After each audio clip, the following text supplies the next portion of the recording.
বাঁধাকপি রান্না করব, তার জন্য বাঁধাকপি এই যে কেটে ধুয়ে আমি সেক করছি, একটু ফুটিয়ে নেব বাঁধাকপি নুন দিয়ে ফোটাতে দিয়েছি। কেননা এই গরমের দিনে বাঁধাকপি না একদম ভালো লাগে না খেতে, তার জন্য সেকে নিচ্ছি। গরম জলটা করে ফেলে তারপরে মাছের মাথা দিয়ে করব। মাছের মাথাটা এই যে কেটে ধুয়ে পরিষ্কার করে নুন হলুদ মাখিয়ে নিয়েছি। মাথাগুলো এবার আমি ভেজে নেব। এই যে ভাজা বসিয়ে দিয়েছি। মাছের মাথাগুলো আগে ভালো করে লাল লাল করে ভেজে নেব। বাঁধাকপিতে আলু না দিলে একদমই চলে না, আলু দেব। আলু কেটেছি, টমেটো আর এই যে মশলা, পেঁয়াজ রসুন আদা কাঁচা লঙ্কা সব একটা পেস্ট করব। মিক্সার জারে সব ঢেলে নিলাম। এটা একটা মিহি পেস্ট করে নেব।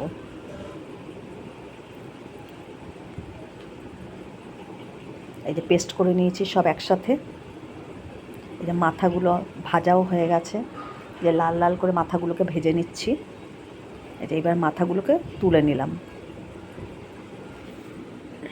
এবার ওই তেলের মধ্যে আমি আলুটা ভেজে নেব। আলুটা ভাজার সময় একটু নুন দিয়ে লাল লাল করে ভেজে তুলব।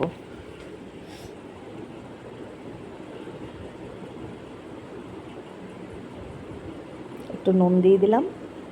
এবার আলুটা লাল লাল করে ভেজে তুলে নেব। এই যে লাল লাল করে ভাজা হয়ে গেছে, এবার আলুটাকে তুলে নেব। ওই কড়াইয়ে আর একটু তেল দিয়ে এবার জিরে শুকনো লঙ্কা তেজপাতা ফোড়ন দেব। গোটা গরম মশলা আমি এখন ব্যবহার করব না। ফোড়নটা একটু লাল লাল হলে ওই যে মশলাটা করে রেখেছি সেই মশলাটা এর মধ্যে ঢেলে দেবো।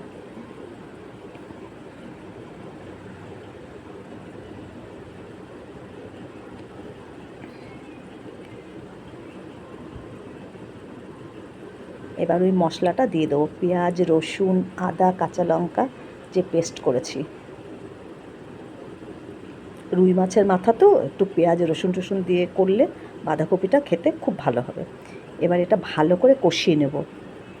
এর মধ্যে এখন আমি জিরে গুঁড়ো ধনে গুঁড়ো হলুদ গুঁড়ো আর কাশ্মীরি লঙ্কার গুঁড়ো আর নুন হলুদ তো আছে, এগুলো সব পরিমাণ মতো দিয়ে নেব। আর টমেটোগুলো এর মধ্যে দিয়ে দেবো। সব গুঁড়ো মশলাও দেওয়া হয়ে গেছে। এবার এটাকে খুব ভালো করে কষিয়ে নেব। যতক্ষণ না মশলা দিয়ে তেল ছেড়ে দেবে ততক্ষণ পর্যন্ত কিন্তু মশলাটা আমার কষিয়ে যেতে হবে।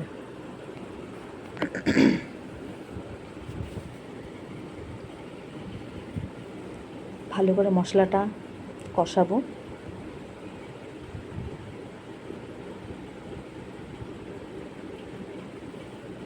এর মধ্যে টমেটোগুলো দিয়ে দিলাম।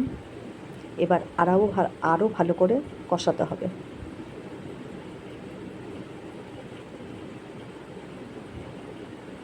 মশলাটা দেখো তেল ছেড়ে দিচ্ছে। এবার এর মধ্যে যে মাথাগুলো ভেজে রেখেছিলাম সেটা একটু পরে দিচ্ছি। এর মধ্যে এখন আলুগুলো দিয়ে দেবো, ভাজা আলুগুলো। ভাজা আলুটা মশলাটার সঙ্গে একটু নাড়িয়ে চাড়িয়ে নেব। আলু কিন্তু খুব ভালো করে ভেজেছি। এর মধ্যে এখন মাছের মাথা ভাজাগুলো দিয়ে দেবো। বাঁধাকপিটা একটু পরে দেব, কারণ ওটা ভালোভাবে আমি সিদ্ধ করে নিয়েছি। এই যে মাছের মাথাগুলোকে ভালো করে আমি ভেজে নিয়েছি ভেঙে চুড়ে। এই যে এবার মশলার সঙ্গে ভালো করে কষাবো। ভালো করে কষানো হয়ে গেছে। এখন আমি এর মধ্যে বাঁধাকপি দিয়ে দেবো, যে সিদ্ধ করে জল ফেলে নিয়ে ভালো করে এবার এর মধ্যে দিয়ে দেবো বাঁধাকপিটা। এবার সমস্তটা ভালো করে মিশিয়ে দেবো বাঁধাকপির সঙ্গে। খুব ভালো করে নাড়াচাড়া করে একদম ভালোভাবে মিশিয়ে দিতে হবে।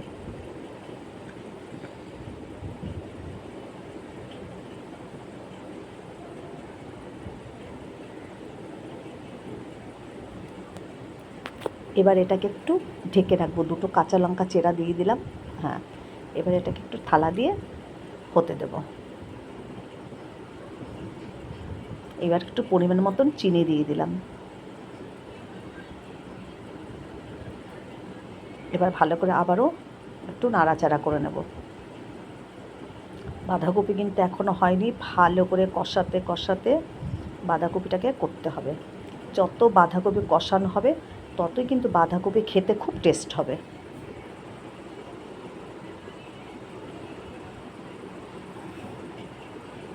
ওপর দিয়ে একটু গরম মশলা ছড়িয়ে দিলাম।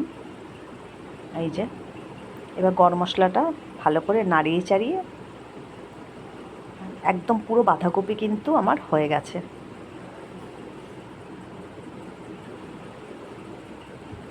পুরো বাঁধাকপি আমার হয়ে গেছে। এখন আমি গ্যাসটাকে অফ করে দেব। তোমাদের যদি ভালো লাগে ইউটিউব চ্যানেলটাকে সাবস্ক্রাইব করো, লাইক করো, শেয়ার করো, আর এইভাবে করে খেয়ে দেখো।